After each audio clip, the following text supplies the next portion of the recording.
Hi, this is Play Warrior, and this is going to be probably a short little video today.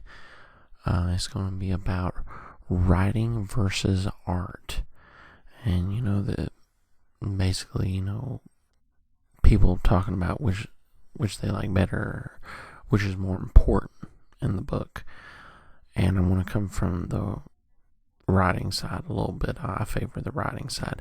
But before that, I hope everybody had a good Christmas and a good New Year. And let's get to it. So I want to say that, I think I remember what started me thinking about this video. It's a couple of previous incidents, but mostly incidents where Perch was talking about it. And he was saying, which one are you more likely to buy a book if it's a big artist or a big writer? And you're more likely to pick up the book if it's a big artist. And that's technically true. If somebody were to go into a store, I think part of it is also if you're a newbie at comics, or you've read a lot of comics. Newbie in comics gonna be more attracted to the art because they don't even know who the writers are. They don't even know who the artist is. They just see the nice cover, maybe flip through the book and see the art's pretty good too. They're gonna buy it and check it out. Also, I think they also get favored if the person is a comic expert. If they see a Jim Lee or a Todd McFarlane book sitting there, and that art looks really good, it looks, pretty explosive, dynamic, they're going to pick it up and go for it. Now, if they happen to see a writer they like Garth Ennis or Chris Claremont, so they might also pick that up as well, but it could be a little less likely. So I think when you first initially buy that book, yes, you're probably going to get more attracted to the art either way. However, I think that to get somebody to stay on the book, you're going to need that writer. Because when you may pick up one issue and then maybe even 2 or 3 issues after that of that art. But if that story is dog shit, then that person is less likely to continue buying. They're going to pick it up, look at the pretty art, and they're going to say, oh my gosh, this story is awful. And they'll say, maybe I give it 1 or 2 more tries. Give it the old 3 Netflix rule, And they're going to pick up the second one and it's still bad. And especially if they go for a third round and it's still terrible. Even if the art is probably some of the best they've ever seen, they're like, nah, thanks. I'm not going to pay $5 for nice art. I'll go buy a photo or a picture for that. So I think to get them to stay on the book, you need that writer. And because they pit each other. People pit themselves against each other a lot with this comic writer, comic artist stuff. I remember seeing and it seems to be more the I don't know. Maybe I just don't see it enough, but it seems to be more the illustrators that do this stuff. And I'm not trying to be biased or pick fights or anything, but I just remember scrolling through Twitter one time and there was a guy.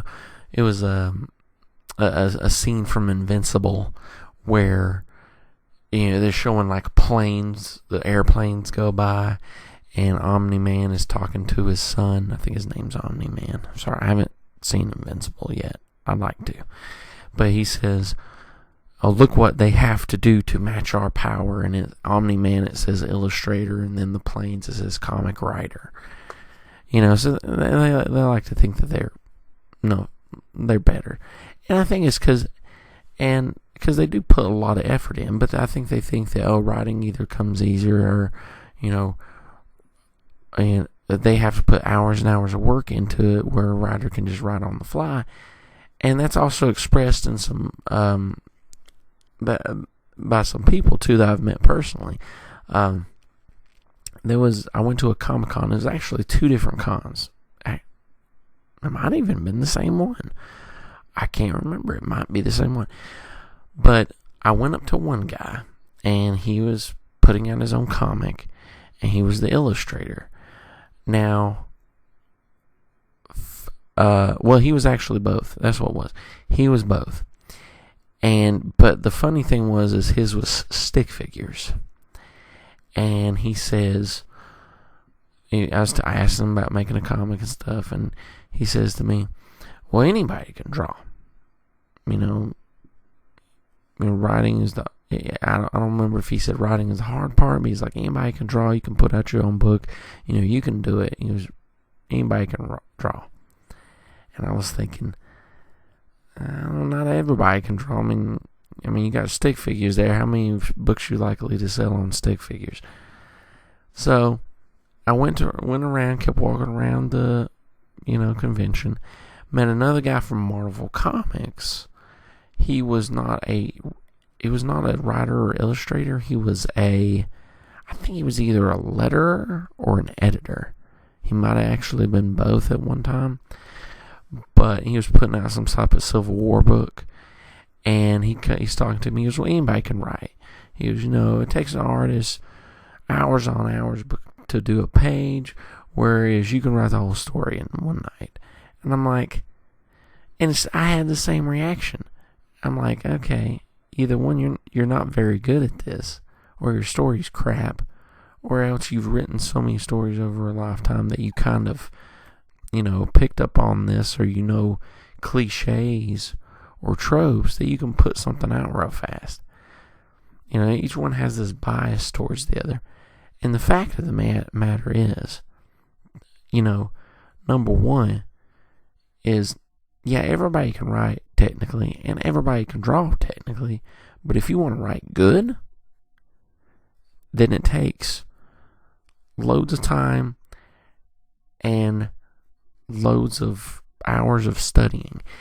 I could make up 2 bank robbers going out on the street, rob a bank, something happens, they have to lock down the bank, police get involved.